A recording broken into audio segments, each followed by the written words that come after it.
Maíra Goulart chegando aqui para comentar um pouco com a gente, comentar a cena nacional e também essa crise no Oriente Médio.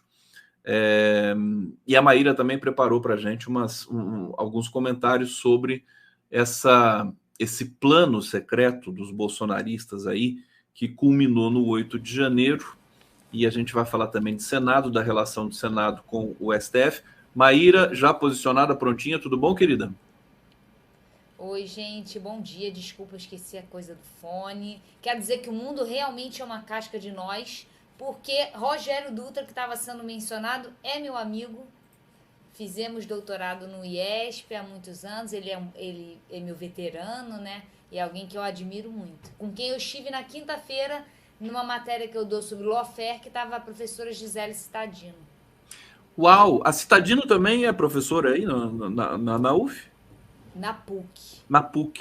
Eu tô dando uma disciplina sobre lawfare, Lava Jato, e ela foi uma das convidadas. E Rogério trouxe a turma dele da UF, pegaram a barca, fizeram uma excursão para vir ao IFIX assistir a aula da professora Maravilha, está Gisele. em ebulição aí. Maíra, pega o microfone do teu fone e aproxima mais da boca, só para ver se vai melhorar.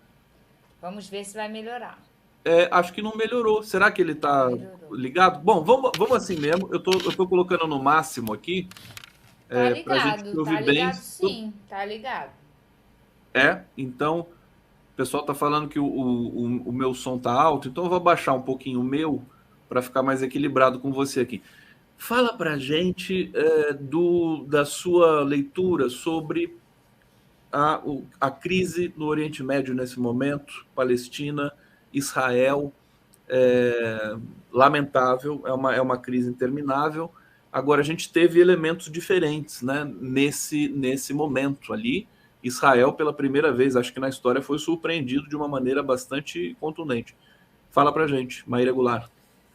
Bem, eu não me sinto muito confortável de falar sobre esse tema porque eu sou uma moradora do Rio de Janeiro e eu tenho um cotidiano muito perpassado pela violência. Eu passei minha adolescência, minha vida inteira moro no Rio de Janeiro, então aqui nós temos um cotidiano de guerra. Então, me sinto um pouco desconfortável diante dessa comoção que o conflito Israel-Palestina gera já há muitos anos, quando outros conflitos de magnitude maior, mais repetitivos, não geram o mesmo tipo de comoção. Perfeitamente. Tem muita coisa acontecendo na África, né? Muita coisa acontecendo na África.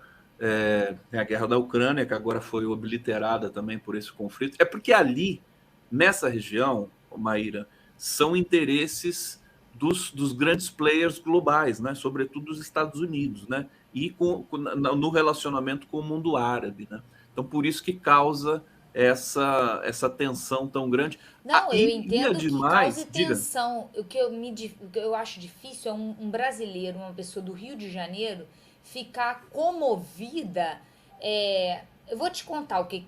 Ontem eu cheguei em casa, a Silvana, que é a pessoa maravilhosa que trabalha aqui na minha residência, ela assim, ai, deve ser muito ruim morar num lugar como esse. Aí eu, Silvana, a gente mora aqui no Rio de Janeiro. Ontem eu estava tentando ir para a universidade dar aula, não pude, porque teve operação na Maré. Falei, Silvana, não fica com pena de ninguém, não. Tenha pena de nós, que moramos aqui nesse cotidiano perpassado pela violência e que não causa comoção, né?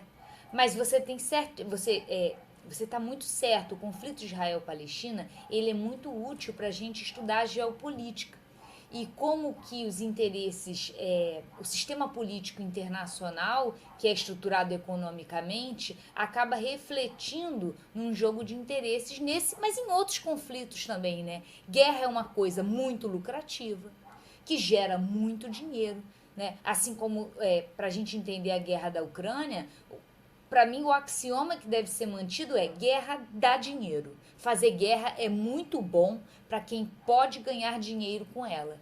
E geralmente quem pode ganhar dinheiro com conflitos são esses que têm poder suficiente para engendrá-los e mantê-los por muito tempo.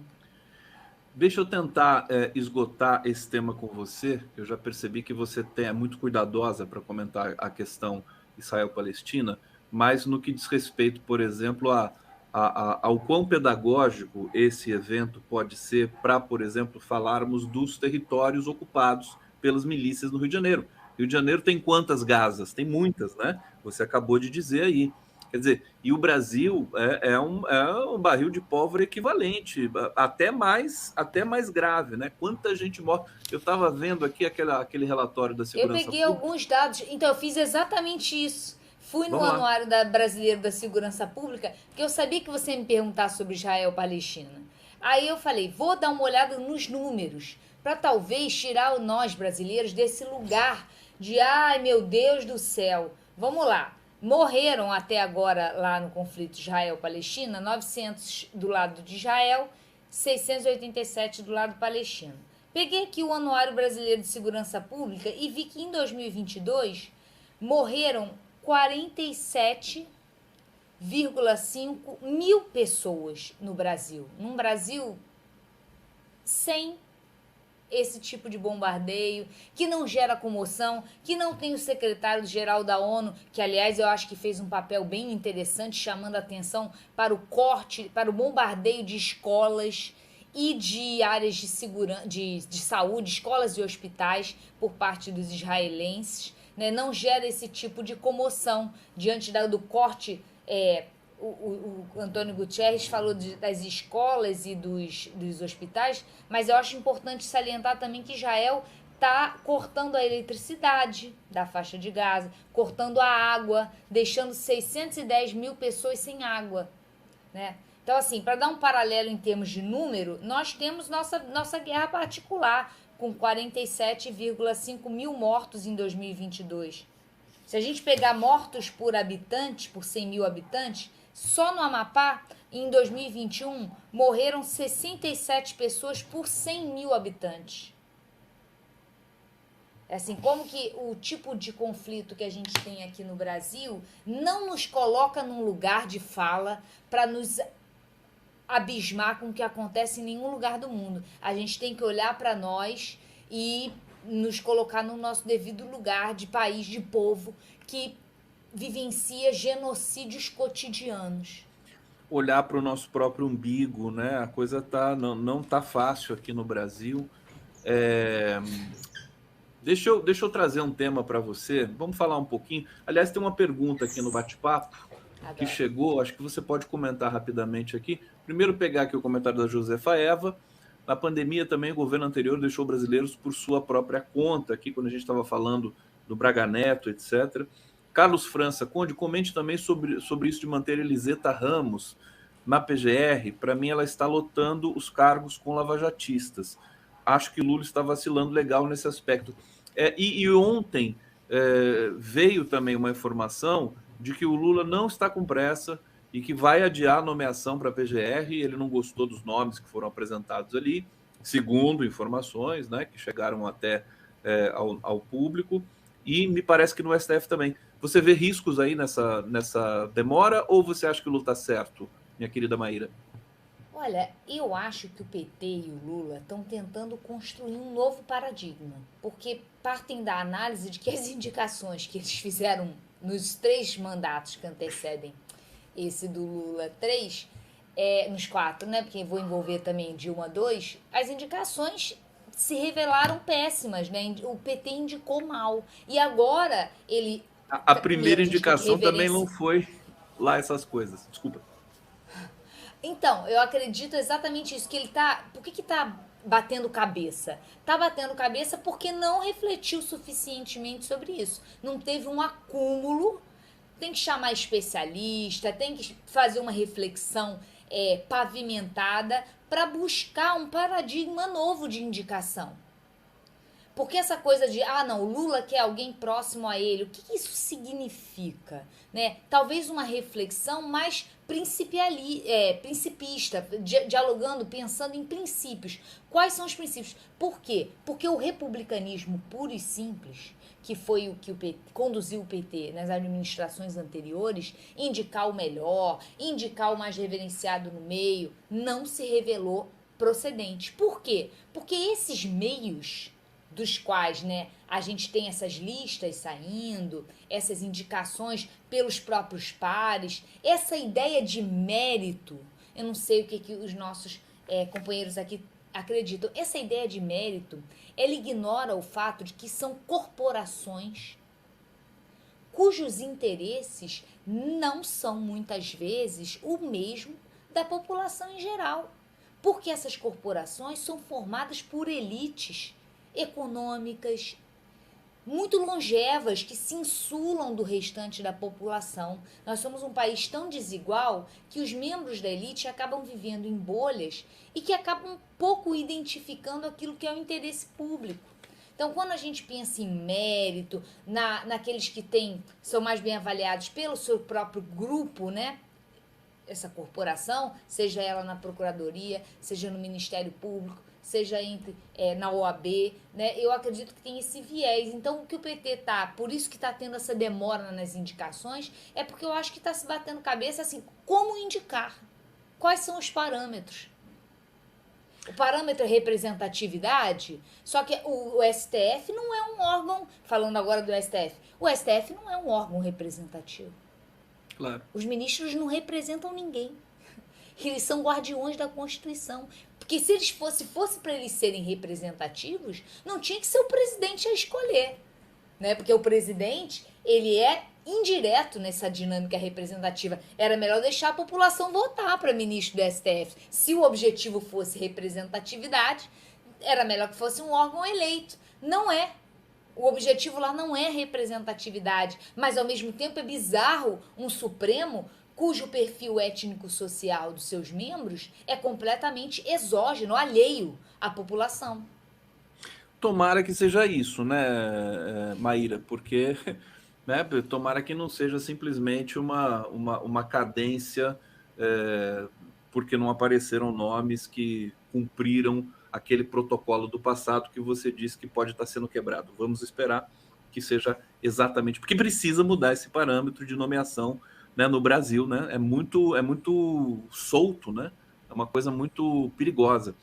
Maíra Goulart... Eu não sei não, peraí, eu acho que mudar para um padrão que associe diretamente ao interesse das corporações, no sentido de uma lista tríplice obrigatória, eu acho que é perigoso, porque o presidente da República foi eleito. Agora, essas corporações, elas seguem dinâmicas meritocráticas elitistas, sexistas, tem menos mulheres em cargos de poder, são menos vulneráveis ao voto, à escolha popular do que o cargo do presidente. Então eu não sei, eu acho que o PT, assim como nós, estamos aqui batendo cabeça, porque ninguém tem resposta para essa pergunta. Por isso eu até elogio o Lula de dizer assim, olha, compasso de espera, vamos segurar, não sei. É isso. Maíra Goulart aqui no Giro das 11, a Solange Cristina está dizendo, amei sua resposta, nosso Brasil tem milhares de mortes todos os dias, guerras nos morros do Rio e não tem nenhuma comoção com brasileiros. Vera Teixeira, só ontem foram 5 mortes na Maré, na operação, porque nós somos os matáveis vivendo no apartheid. Os negros Vera, quero muito te elogiar, porque é exatamente isso. Olha como a gente é pouco sensível, Vera. Tava conversando no grupo lá do sindicato se eu ia ou não pro fundão.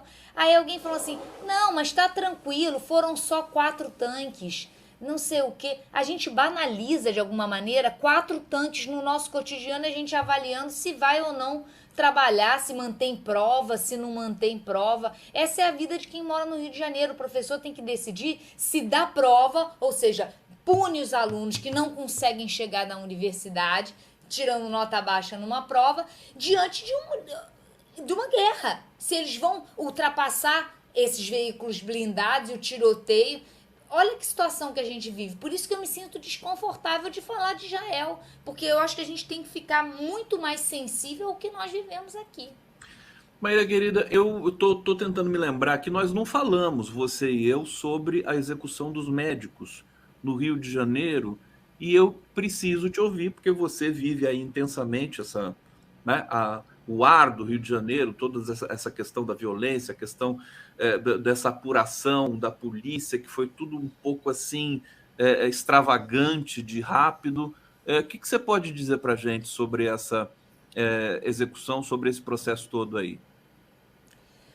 Bem, eu não tenho uma reflexão desenvolvida e eu acho que talvez o que eu tenho para dizer é algo meio absurdo, que é como que o Brasil é um país tão desigual que quando você tem uma chacina de médicos, é muito provável que um desses médicos seja ligado a alguém famoso. Temos tão pouca elite que é muito provável que haja conexão entre si. Isso é muito triste. Primeiro, para dizer sobre essa conexão fatídica entre a deputada do PSOL e o médico assassinado, né? O segundo elemento que eu acho muito triste para falar sobre esse caso é como a violência política de gênero ela é algo tão dramático que deixa de ser uma variável explicativa. Vamos acompanhar aqui comigo. E isso eu tenho trabalho sobre violência política de gênero. Uma política mulher ou uma candidata mulher muito provavelmente sofre ameaças, muito provavelmente convive cotidianamente com discursos de ódio, com ligações telefônicas, tem que pedir segurança, tem a sua vida marcada por ameaças de violência. Por isso que o fato de Sâmia Bonfim sofrer cotidianamente ameaças não pode ser visto sequer como uma variável necessariamente explicativa para falar da chacina que envolveu seu irmão. Olha que grotesco é, novamente, o que é o Brasil. Você ser mulher e estar na política, provavelmente você vai sofrer ameaças cotidianas de violência. A É a política para experiência mulheres é muito. que elas relatam. Inclusive, a Sâmia Bonfim, ela é ameaçada quase que diariamente, né? Pelas redes sociais e tudo mais. Assim era com Marielle, assim é com Gleisi Hoffmann. Lamentavelmente. Semana Vamos mudar passada essa me cultura. chamaram para comentar uma coisa. A Alesp, a Alesp de São Paulo, a Assembleia Legislativa de São Paulo, aprovou uma cartilha sobre assédio dentro do parlamento. 2 semanas depois, a Assembleia de Minas aprovou um documento sobre violência política e como regular. Eu só estou dizendo como que o cotidiano dessas mulheres parlamentares, seja entre os próprios pares, seja na sociedade, é marcado por ameaças cotidianas. No caso de Minas, uma deputada do PSOL, na verdade eram 3 deputadas, elas eram cotidianamente ameaçadas de estupro coletivo. Como que mulheres em espaço de poder, e quando elas são negras, é isso que a minha pesquisa demonstrou, essa violência ela ainda é maior, que é a violência política de gênero e raça. Como que mulheres em espaços de poder provocam reações de ódio por parte da comunidade. Porque isso é tão diferente que a gente está acostumado a ver mulheres negras em posições subalternas que gera desconforto numa cultura patriarcal como a nossa. Os homens brancos do Congresso brasileiro não admitem, né, serem contestados por uma mulher negra que está ali. Por isso que, inclusive, uma entrevista que eu fiz aqui com o Roberto Tardelli, e logo depois com a Vera Araújo, que é uma digamos, supremável, né? Pode ser indicada para o STF, uma mulher negra, e a ideia era o seguinte, quer dizer, qual que é a relevância da indicação de uma mulher negra para o STF? É que, na hora de votar, um ministro vai olhar para todo o plenário, né? Se ele não observar nenhuma pessoa negra, né? Sequer uma mulher negra, ou sequer uma mulher, o voto dele vai estar, digamos, influenciado por isso.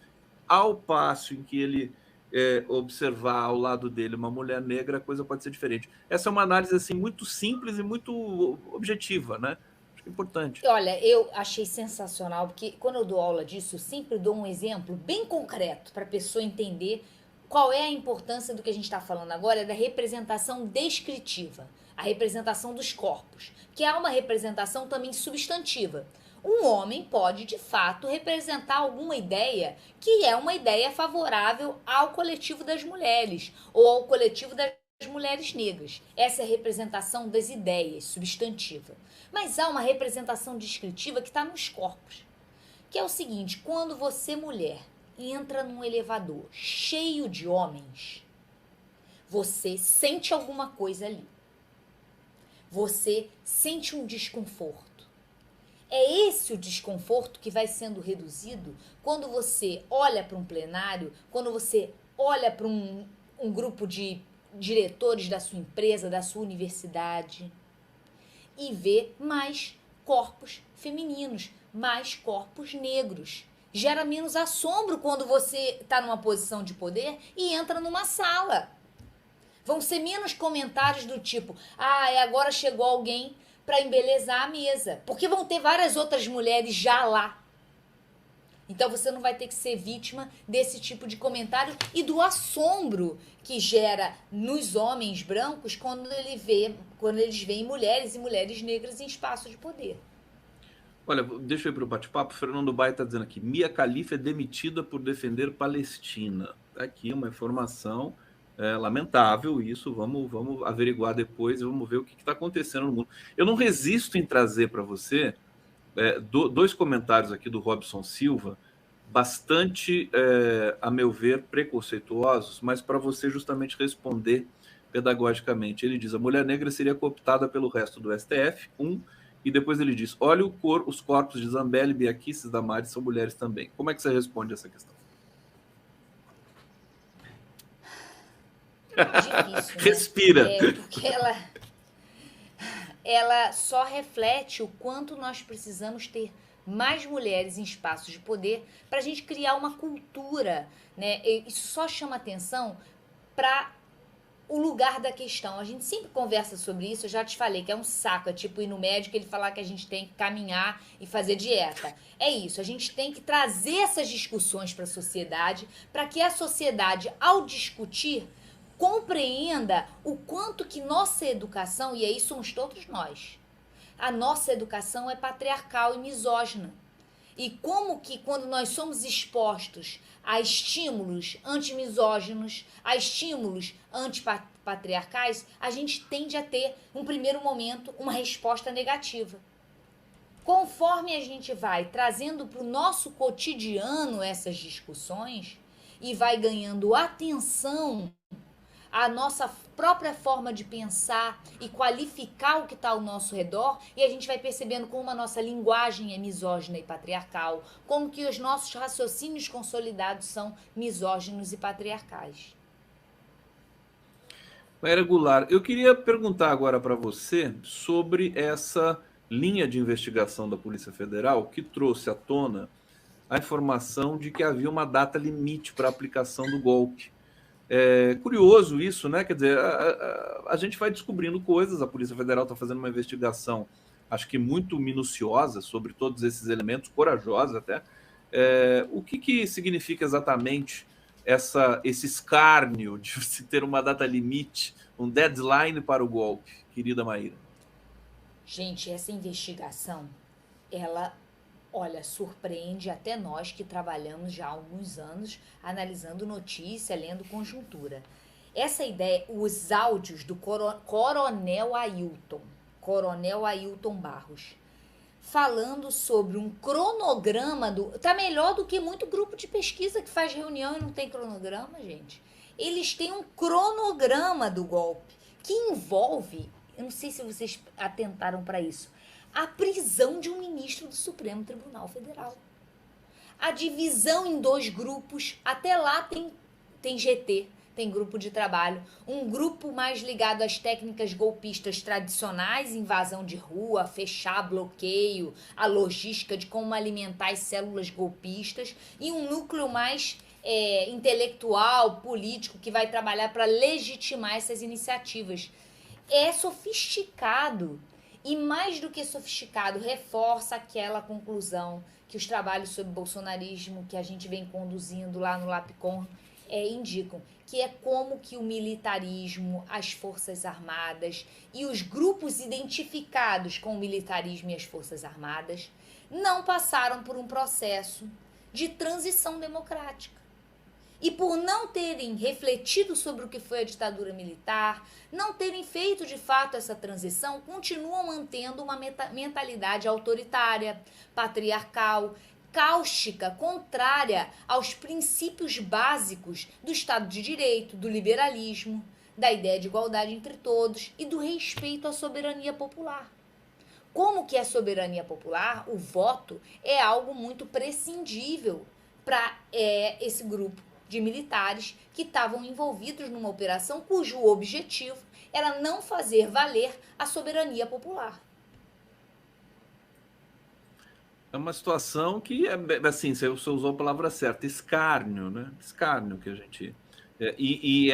essa disciplina, né, é tão rigorosa quanto grupos de pesquisa, né, que fazem os cronogramas. Melhor do que vários grupos de Melhor, pesquisa. melhor do que vários grupos, Divisão de exatamente. tarefas, faz cronograma. E, gente, vamos parar para pensar. Até quando nós vamos passar a mão na cabeça de militares e não vamos lidar com uma questão que é o exército é uma instituição que não está devidamente comprometida com os valores democráticos liberais. Porque a gente pensa que o 8 de janeiro foi uma coisa assim, de improviso, né? Não foi nada de improviso. Aquilo ali foi completamente planejado. Evidentemente que algumas pessoas estavam ali sem saber direito o que estavam fazendo ali. Mas, inclusive, a questão dos kits pretos, né? Que você acho que comentou aqui também, né? Planejado com o know-how, com um conhecimento, com uma expertise financiada por nós.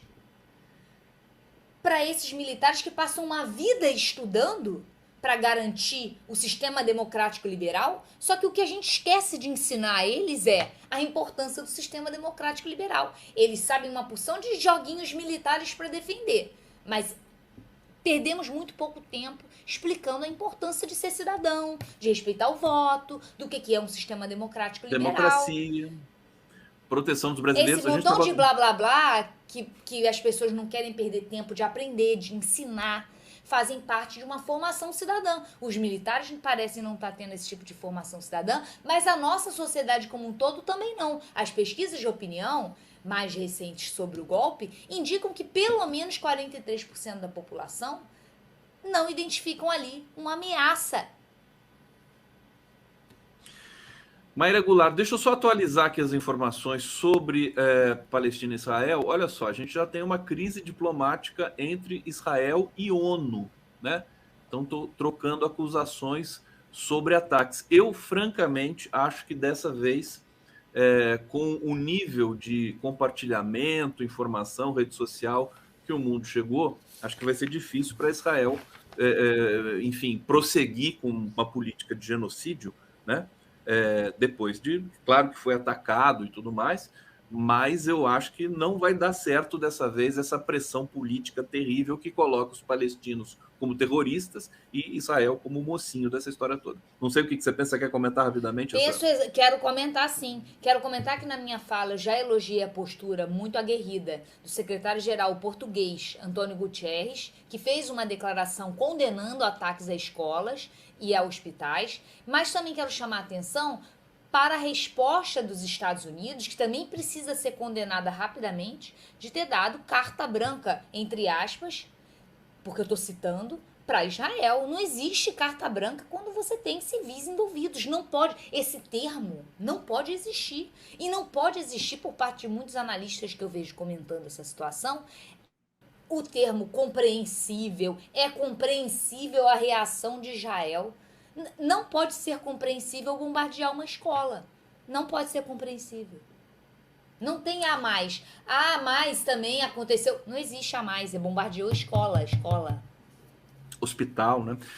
Maíra, vamos falar, para terminar aqui, a gente está chegando no bloco final, eu queria falar um pouco dessa tensão entre poderes, né? STF e o Senado, sobretudo, e tem uma informação aqui de que o Pacheco já havia alertado o STF de que poderia liberar pauta-bomba. Quer dizer, no tempo da Dilma tinha pautas-bomba contra o governo Dilma, agora tem pautas-bomba apontadas para o STF. Onde é que isso vai levar? Né? Isso pode recrudescer no Brasil também e ser um elemento de desestabilização do próprio governo e da própria democracia de novo. Como é que você enquadra essa questão? Olha, esse é um tema muito interessante, porque mostra como que o conflito ideológico, de alguma maneira, precisa ser mantido vivo, e 2, foi deslocado do governo federal, da relação executivo-legislativo, para a relação legislativo-judiciário, STF.